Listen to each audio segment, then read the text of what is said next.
অত্যাচার যত থমকে রবে, আওয়াজ তত তীব্র হবে। হ্যাঁ, সেই আওয়াজকে তীব্র থেকে তীব্রতর করার লক্ষ্যে ২৯শে আগস্ট ২০২৪ বৃহস্পতিবার পশ্চিমবঙ্গের হুগলি জেলার আরামবাগের বসন্তপুর এলাকায় নারী স্বাধীনতার জন্য আরজিকর মেডিকেল কলেজের মহিলা চিকিৎসককে ধর্ষণ ও খুনের ঘটনার প্রতিবাদে আরামবাগ বিসিডিএ পরিবার ও সাধারণ মানুষের পক্ষ থেকে একটি প্রতিবাদী মিছিল হলো। হুগলির খানাকুল থেকে শতরূপ ভট্টাচার্যের রিপোর্ট, নিউজ 24 মিডিয়া।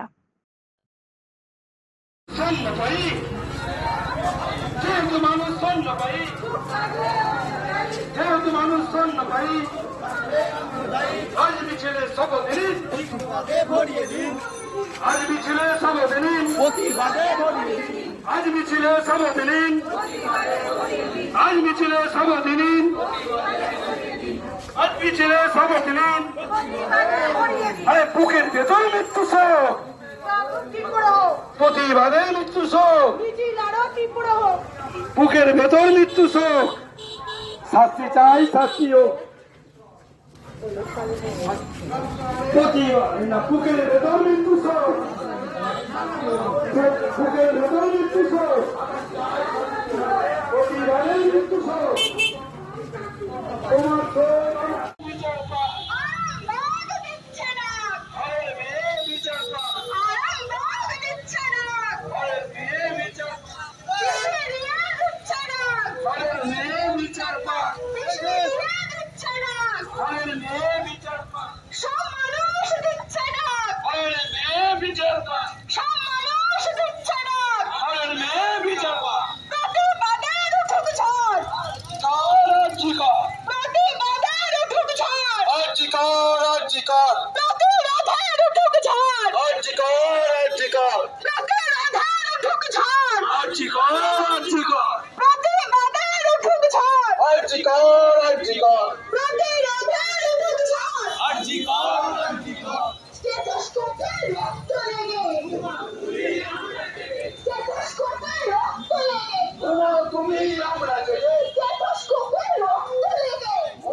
justice.